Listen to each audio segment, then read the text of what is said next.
Welcome to Washington Today on C-SPAN Radio for Tuesday, August 8th, 2023. President Joe Biden announces a new national monument to preserve almost 1 million acres around the Grand Canyon National Park in Arizona. That preservation includes limiting uranium mining.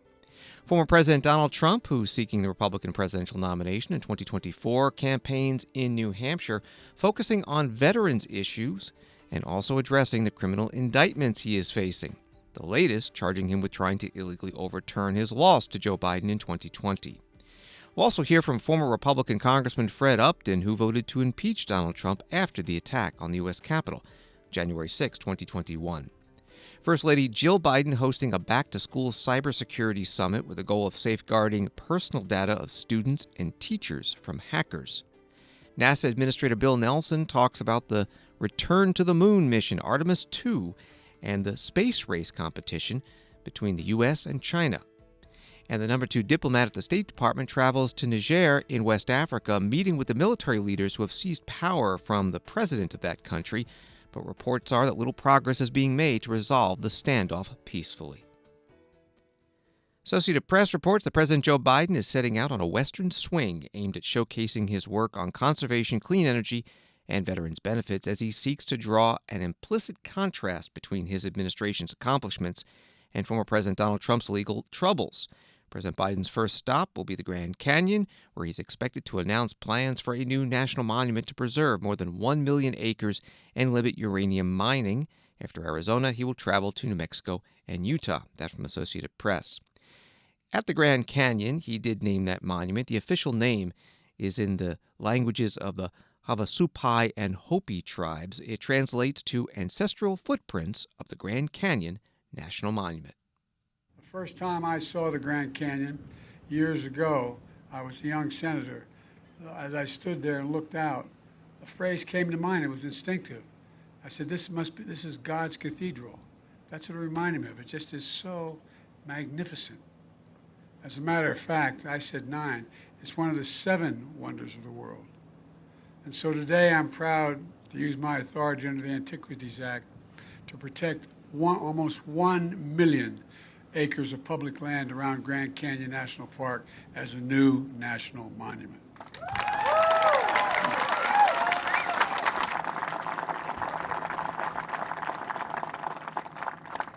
To help right the wrongs of the past and conserve this land of ancestral footprints for all future generations. Over the years, hundreds of millions of people have traveled the Grand Canyon, awed by its majesty. But fewer are aware of its full history. From time immemorial, more than a dozen tribal nations have lived, gathered, prayed on these lands. But some 100 years ago, they were forced out. That very act of preserving the Grand Canyon as a national park was used to deny indigenous people full access to their homelands, to the places where they hunted, gathered, took precious sacred ancestral sites. They fought for decades to be able to return to these lands, to protect these lands from mining and development, to clear them of contamination, to preserve their shared legacy for future generations.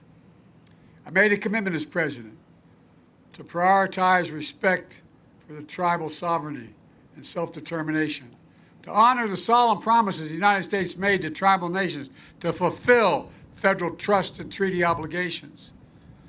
I pledge to keep using all that available authority to protect sacred tribal lands. My administration has worked alongside tribal leaders, including many of you who are here today, to keep that promise. At a time when some seek to ban books and bury history, we're making it clear that we can't just choose to learn only what we want to know. We should learn everything that's good, bad, and the truth about who we are as a nation. That's what great nations do, and we're the greatest of all nations. Only with truth comes healing and justice, and another step toward forming a more perfect union. President Biden today at the Grand Canyon in Arizona. He mentioned the Antiquities Act. That's the 1906 law that allows him to create these national monuments. Today's is the 5th of his presidency. An article at thehill.com shortly before the president's remarks, House Natural Resources Committee Chair Bruce Westerman, Republican from Arkansas, and Oversight Subcommittee Chair Paul Gosar, Republican from Arizona, asked for further information on how the restrictions on uranium mining will affect energy security. They wrote the committee is deeply concerned that the Grand Canyon National Monument and corresponding uranium withdrawal increases America's reliance on foreign adversaries for minerals, threatening America's energy, economic, and national security for generations to come. That reporting from The Hill. Former President Donald Trump campaigned today in Windham, New Hampshire, as he seeks the Republican presidential nomination in 2024. And he talked about veterans issues, announcing a new Veterans for Trump coalition. He promised a new state-of-the-art VA hospital in New Hampshire, also to restore the ban on transgender individuals serving in the military. And he took aim at what he said was the Biden administration's reversal of his firing of incompetent employees at the VA.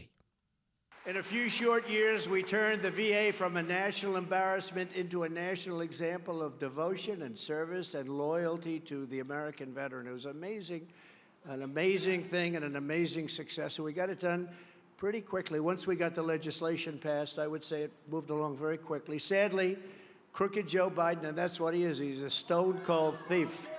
Crooked Joe Biden has been a disaster for American veterans.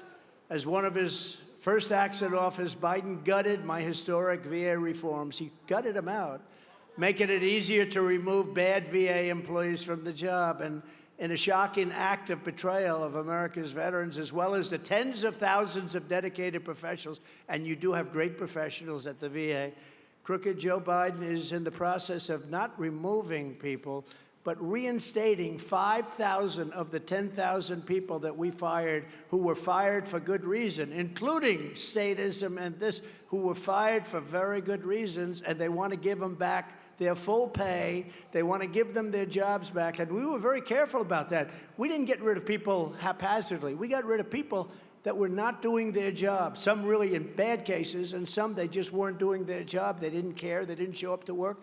And he wants to put at least half of them back, the same people.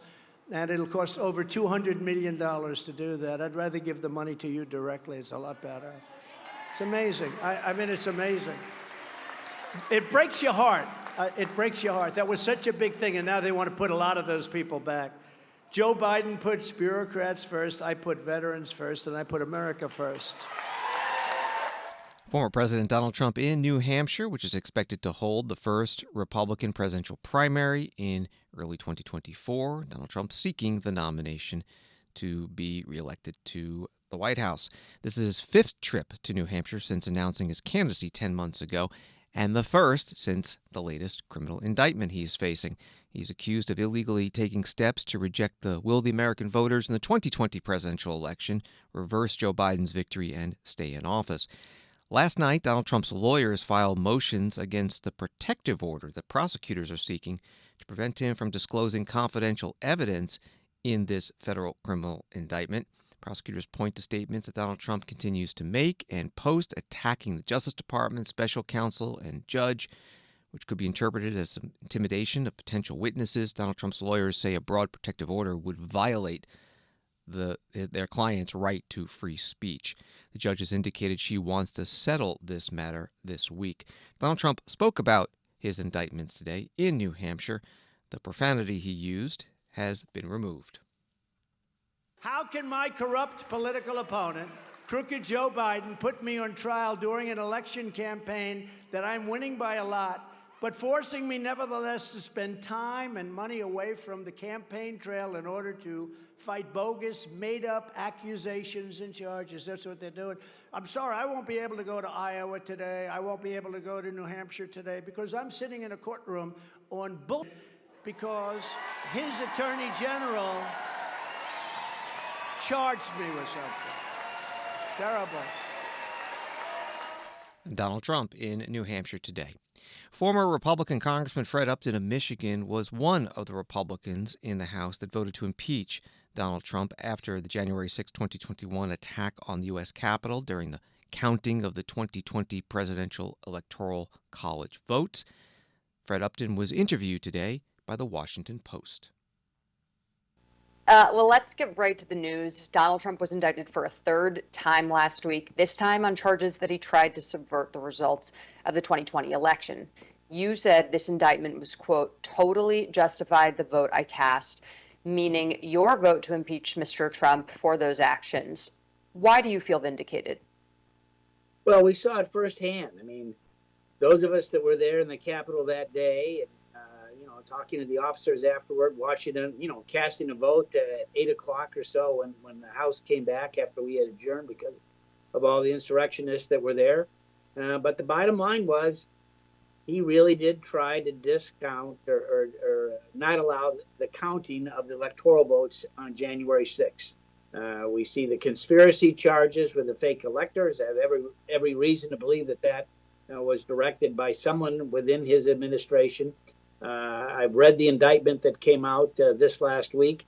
Don't know how fast the trial is going to proceed and the different charges that are going on, but absolutely, every one of us that cast that vote, all 10 of us, saw the same thing.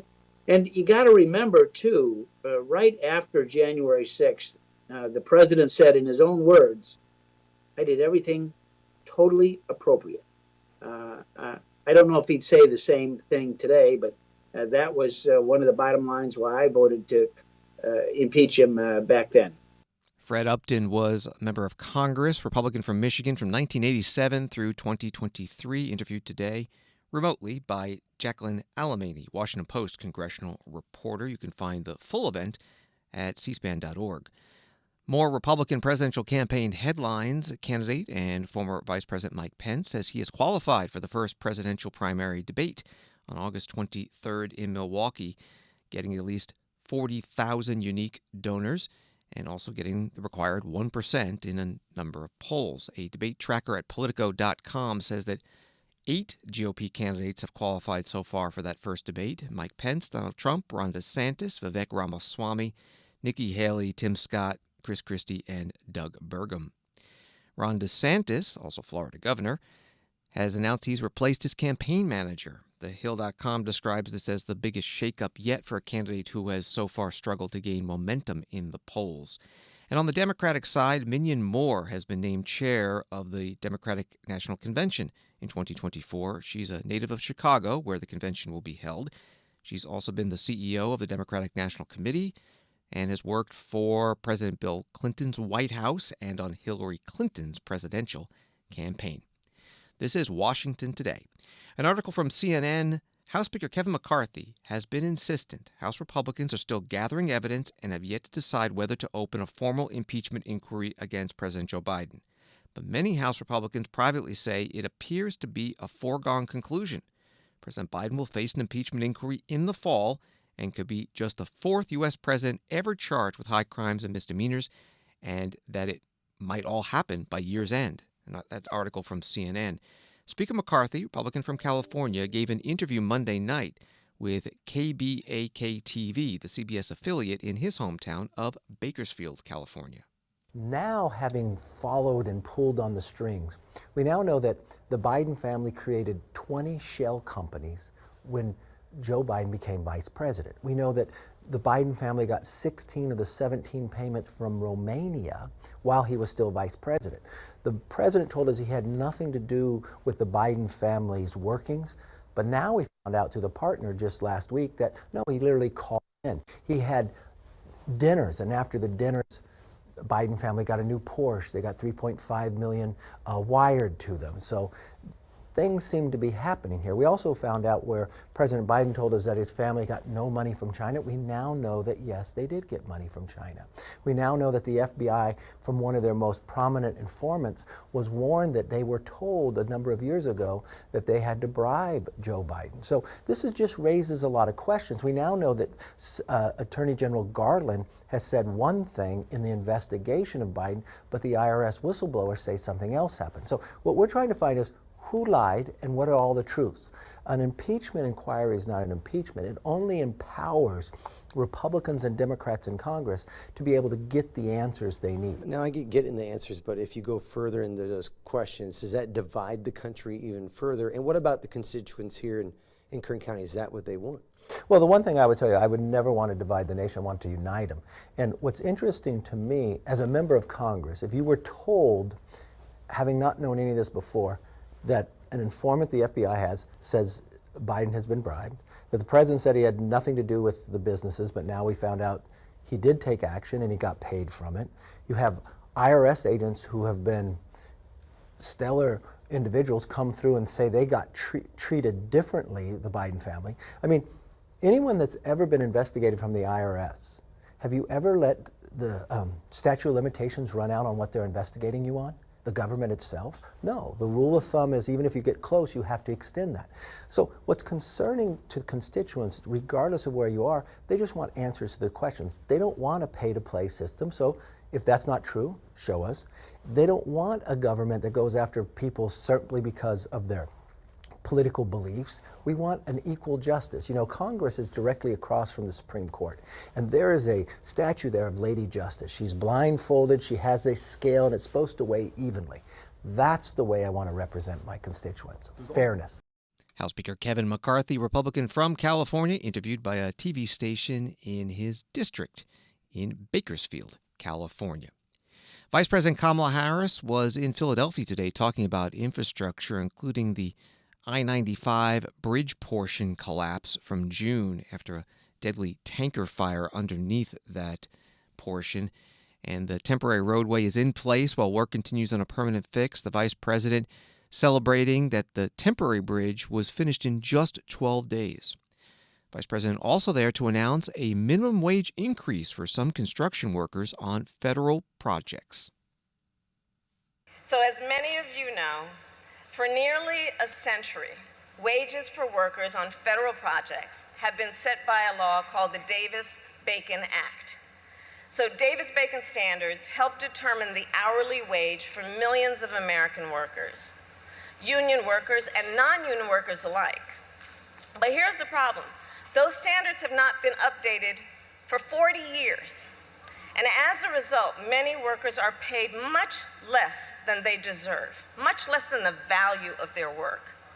And not just by a little, in some cases by thousands of dollars a year. And that is wrong, obviously, and completely unacceptable in the Biden-Harris administration. We strongly believe every worker deserves fair wages for their work. So I'm here today to announce that we are updating this law and giving workers across the nation a raise. So exactly.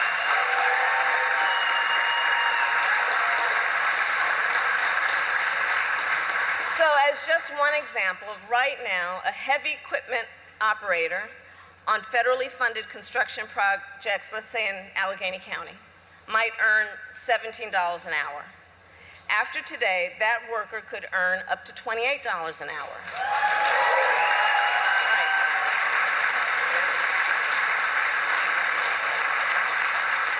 So that's thousands of dollars more every year to help put a down payment on a home, for example, or to save for retirement, or to simply take their family on vacation once a year. Vice President Kamala Harris today at a union training facility in Philadelphia, the Finishing Trades Institute. Story from Reuters, the rule changes that she mentioned, the way prevailing wages are calculated, basing them on wages paid to at least 30% of local workers rather than a 50% threshold set in 1983. By then-President Ronald Reagan. The prevailing wage rate is based on an average rate in a region, and eliminating some lower-wage workers in the calculation will boost the wage floor, a senior administration official said. That from Reuters. Wall Street today, the Dow down 158, NASDAQ down 110, S&P down 19. CNBC has a story. Collectively, Americans now owe more than $1 trillion on credit cards. Total credit card debt rose nearly 5%, or about $45 billion in the second quarter, to a new high of $1.03 trillion, according to a new report on household debt from the Federal Reserve Bank of New York. First Lady Jill Biden holding a back-to-school cybersecurity summit today at the White House with leaders from the administration, plus school districts and technology companies discussing ways to keep school facilities and student and educators' personal data safe from hackers and ransomware attacks. The event was postponed from Monday because of a tornado watch in the Washington, D.C. metro area, and the First Lady mentioned that as she began. Well, hello everyone, and welcome to the White House. And I know that many of you traveled to be a part of this moment and haven't taken time away from your family and other necessary work. So we're grateful to all of you for giving us just a little more of that time this morning, now that yesterday's storm has passed. I'm telling you, it was so quiet here at the White House last night because they sent everybody home. There was no Secret Service. And no, I'm just kidding about that. So anyway, I want to thank you, all of you, for being here. And our purpose today is powerful. So I want to thank you for your commitment to this cause. And as some of you probably know, probably everybody here knows it, I teach at a community college not far from here. And right now, educators are in the final weeks of those summer breaks, where the teachers are putting the finishing touches on their lesson plans. I know I am. I have my first article all run off. I'm ready to go. The linoleum floors, as you all walk into the schools, they're just waxed. They never looked like that again after the first day. The scuffs of sneakers, and there's a possibility, the hum of possibility in the air as the year seems to stretch out in front of us. And, you feel that excitement. If any of you are in the classroom, which I'm sure most of you have been, or, you can't even sleep the night before, right? No matter how many years it's been, you still feel that excitement. It's the new year filled with amazing things to discover as we learn and we grow together.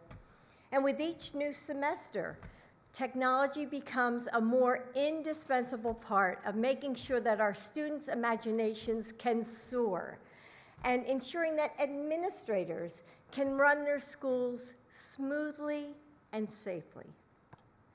But in districts around the country, cyber attacks have brought those systems to a halt. And I know most of you have seen it. Social Security numbers and medical records stolen and shared online. Classroom technology paralyzed and lessons ended.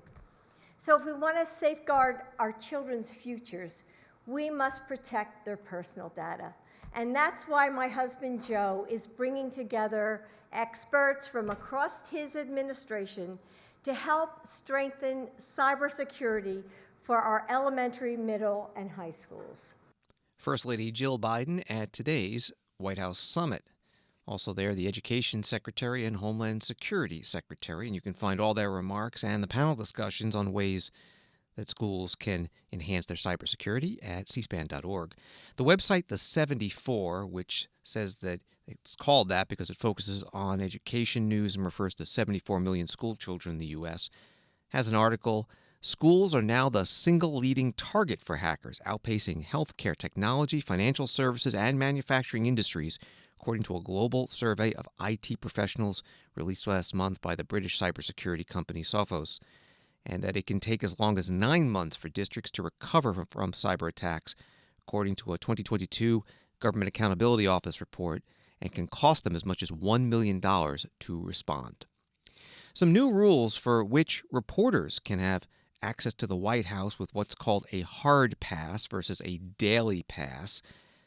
Under the new rules, Politico reports require hard pass holders to demonstrate proof of employment by a Washington-based outlet and to be credentialed by a press gallery in the House, Senate, or Supreme Court. And so, Politico writes, within the past 3 months, the number of hard pass holders dropped from 1,417 to 975, with those approved reflecting a mix of renewals and new applications.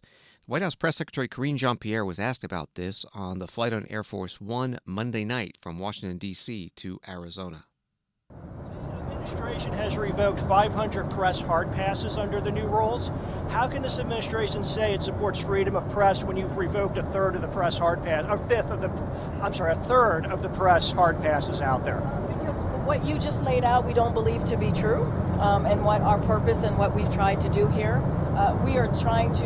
What we have tried to do is return to hard press criteria in place during prior administrations, and just so that folks who may not know what hard passes are, they are intended to provide reporters with a regular need to access campus, the means to do so efficiently to do their jobs, and we appreciate that, and that's what we want to see.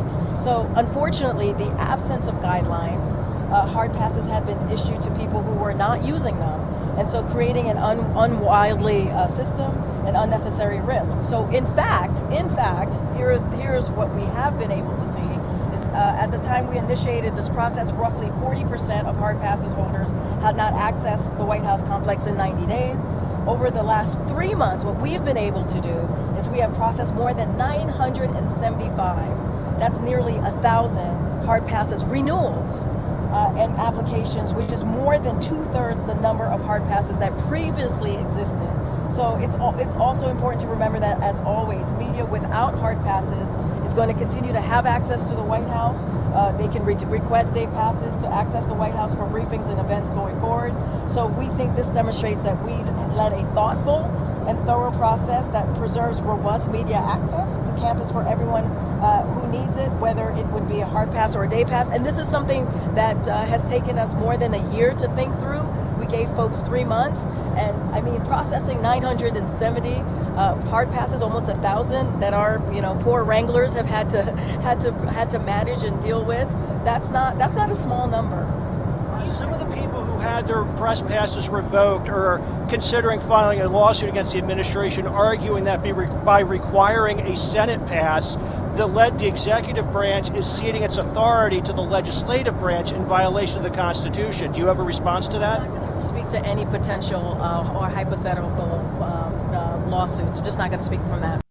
The White House Press Secretary Karine Jean-Pierre with reporters on Air Force One Monday night.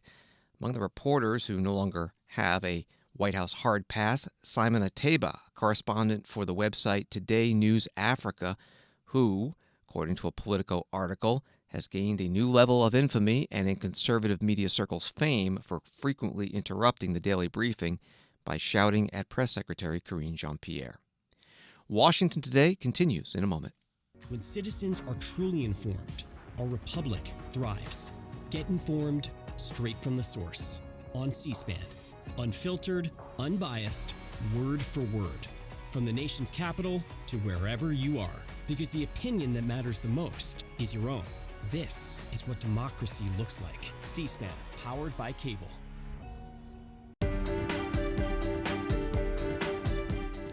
Welcome back to Washington Today, available as a podcast wherever you get your podcasts and on the C-SPAN Now mobile app. The NASA Administrator Bill Nelson joining a Kennedy Space Center in Florida news conference today with the 4-astronaut crew of Artemis II. That's the mission expected to launch in late 2024 to go around the moon and come back to Earth to test the Space Launch System rocket and the Orion spacecraft's life support systems. NASA says that Artemis II will pave the way for future long-term human exploration missions to the lunar surface and eventually Mars. One of the reporter's questions to Administrator Nelson was about the geopolitical implications of the space race. Tom Costello with NBC, here in the middle. Hi. Well, congratulations on a great day. Thanks for inviting us down here. Senator Nelson, to you, there is some discussion about the fact that America isn't the only one aiming for the South Pole right now. Potentially, you've got the Chinese also targeting the South Pole and maybe even the Russians. Can you give us a sense of what is in play here in terms of the geostrategic issue and needing to get to the South Pole? And is this a competition to see who gets there first and who would have access to that frozen ice, to the water? We're in a space race with China. You see the actions of the Chinese government on Earth. They go out and claim some international islands in the South China Sea, and then they claim them as theirs and build military runways on them. It's called the Spratly Islands.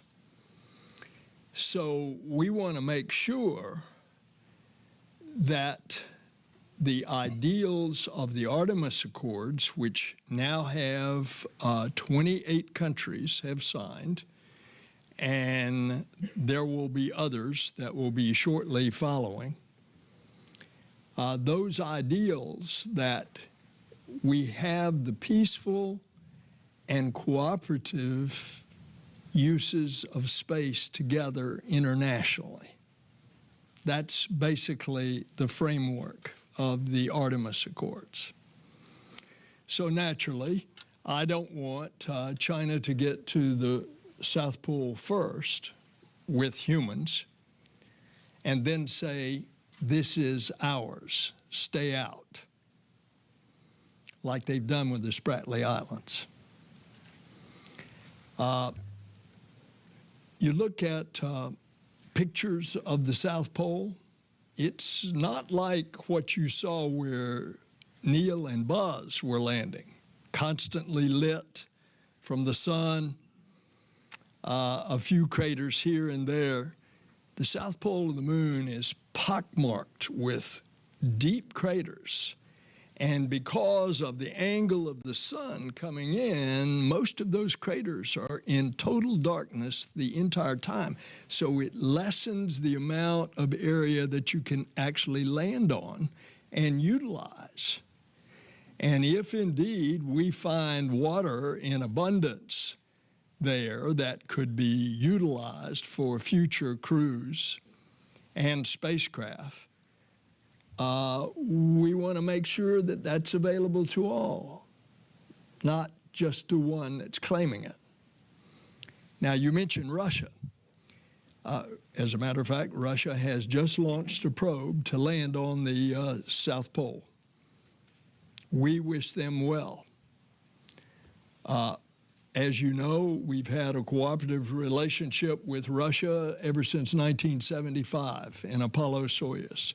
We built the space station together, we operate it together.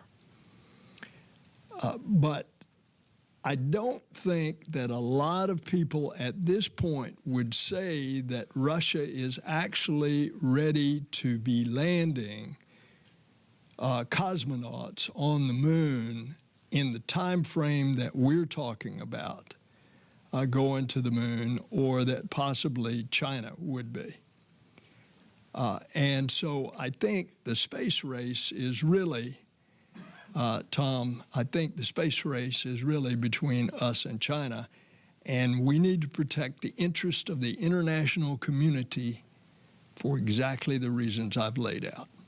The NASA Administrator Bill Nelson at the Kennedy Space Center in Florida, a news conference with other NASA officials and the Artemis II crew, 4 NASA astronauts and 1 Canadian Space Agency astronaut.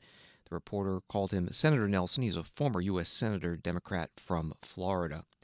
NASA and the Defense Department recently completed the first recovery test for the crewed Artemis II mission.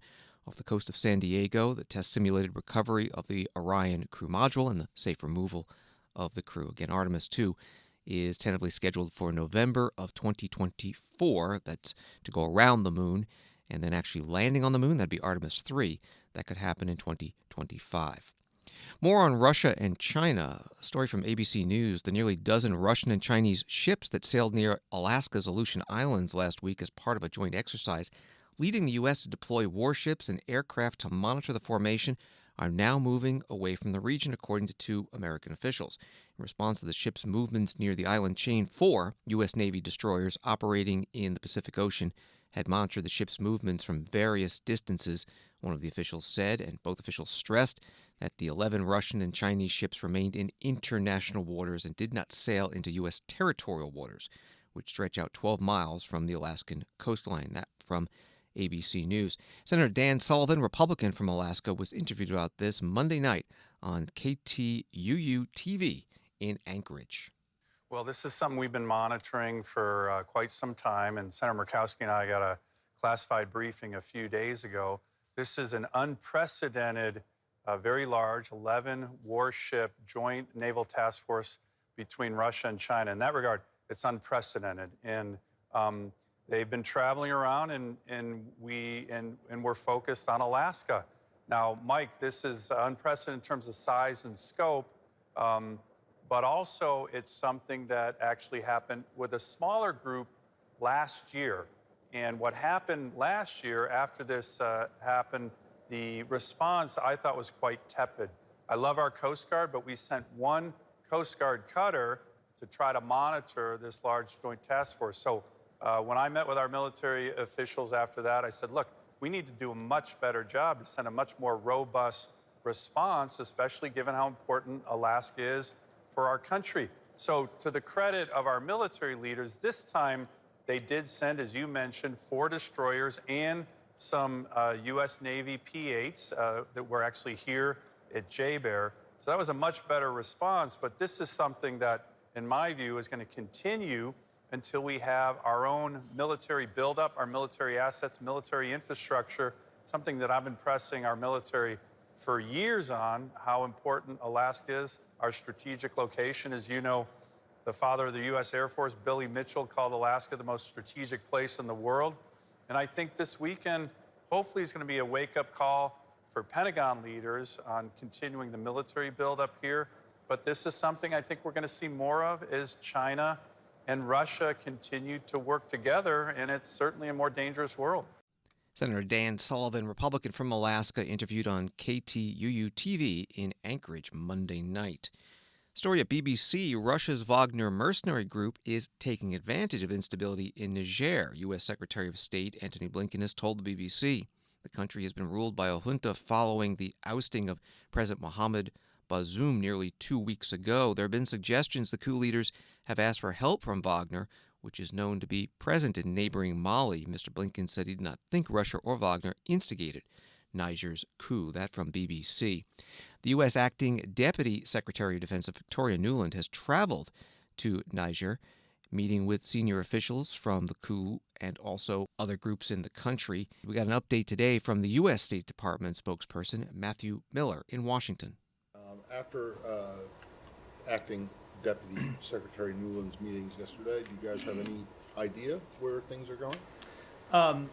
I will say that you're right. Acting Secretary Nuland met yesterday with leaders of the junta and made clear that there was a diplomatic path forward for them if they would choose a return to constitutional order. She also made clear that there would be consequences if they didn't, that there are hundreds of millions of dollars of U.S. assistance at stake. As she said last night in the call she had with the press, they were very difficult conversations. She didn't achieve any breakthroughs, and it's not at all clear that they will choose the diplomatic path forward. And I do want to emphasize that she also met with civil society leaders of NGOs while she was on the ground yesterday. She mentioned some of this. And in those meetings, she heard them express real concerns about the situation and express a desire for the country to return to a constitutional order. And I wanted to say something about that because I've gotten a lot of questions the last few days about so-called protests happening on the streets. And I think it's fair to note that not everyone that supports democracy in that country can take to the streets because of potential concerns about their safety. But she heard in their meetings that there is support in civil society for a return to constitutional order. So we will continue to press for that. But I think we are very clear-eyed about the situation as it stands. Specifically referring to protests where people were waving Russian flags? Is that what you're talking about? I am. And do you think that that's a significant issue that needs to be addressed? I think I have heard questions about these protests sometimes in this briefing room, and sometimes you see people assume that because you see people on the streets, it's an expression of actual support rather than people who might have been paid to show up at protests. It does seem odd to me that if your country is suffering an attempted military takeover, the idea that the first thing anyone would do is run to a store and buy a Russian flag, that strikes me as somewhat an unlikely scenario. But I wanted to emphasize that what we heard, what Acting Deputy Secretary Nuland heard in her meetings is the same thing we've heard in conversations we've had, that there are civil society leaders and NGOs and others in the country who are very concerned, even if they're not always in a position to make those concerns public. Are there stores in Niamey that you're aware of that sell Russian flags? I am not. I don't know where those flags came from. That magically appeared. The flags that magically appeared in the hands of protesters. The State Department spokesperson Matthew Miller at a news conference, question coming from reporter Matt Lee of the Associated Press. The coup in Niger also came up today at the Pentagon briefing with the Deputy Press Secretary Sabrina Singh. Two on Niger. Sure. One, just wanted to check if there's any changes to U.S. force posture since the last time we got an update. And also, does the Pentagon have any indication that Niger's the military authorities in Niger have requested aid from Wagner, and if so, have they moved to respond or? Sure. So I'll take the first one first. That would make the most sense. In terms of our force posture, nothing has changed.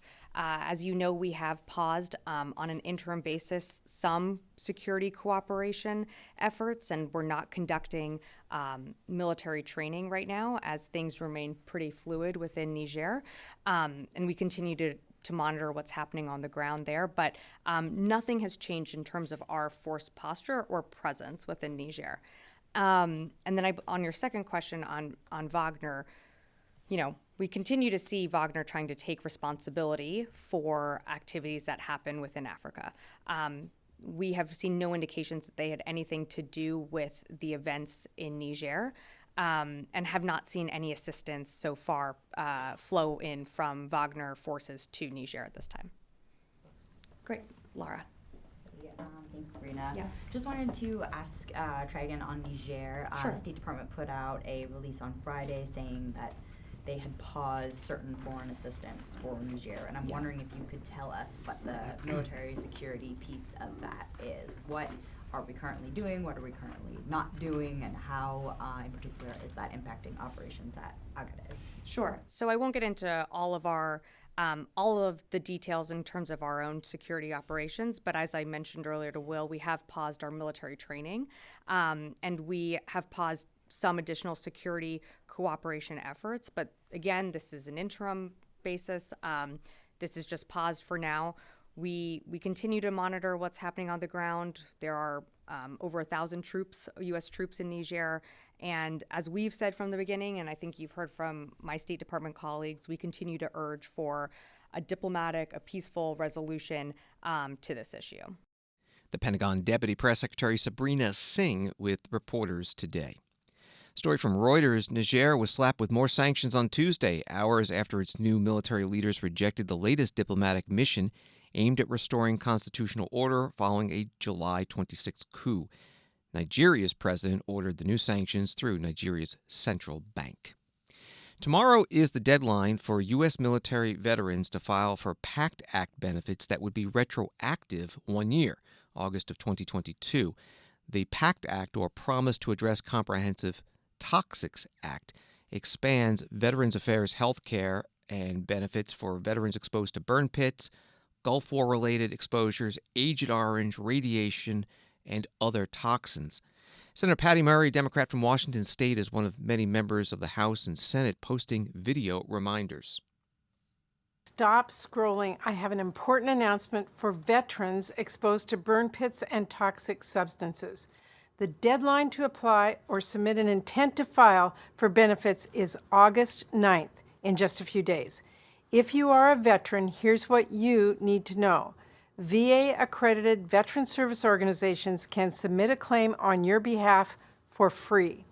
If you previously submitted a toxic exposure-related claim and were denied, you should file again. The VA will review it under our new law.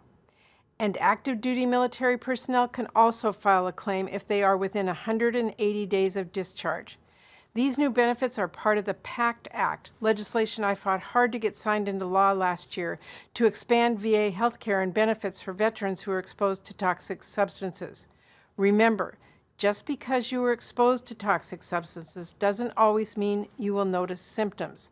So even if you aren't experiencing symptoms right now, or if you don't know if you've been exposed, seek out a VA-accredited VSO free of charge and enroll in VA healthcare today. Visit va.gov/PACT or contact my office for more information on the expanded benefits under the PACT Act and how you can get the health care you have earned. Senator Patty Murray, Democrat from Washington State, in an online video, the VA says that a veteran does not need to complete a PACT Act claim by The August 9th, tomorrow's deadline to qualify for benefits that would be backdated 1 year. Just filing a document showing an intent to file a claim is enough. And the VA Secretary Dennis McDonough says more than 800,000 veterans and their survivors have filed claims since the act was signed a year ago. Thanks for listening to Washington Today. Sign up for C-SPAN's evening newsletter word for word to get the stories Washington is talking about sent to your inbox every day. Subscribe at cspan.org/connect. Have a good night.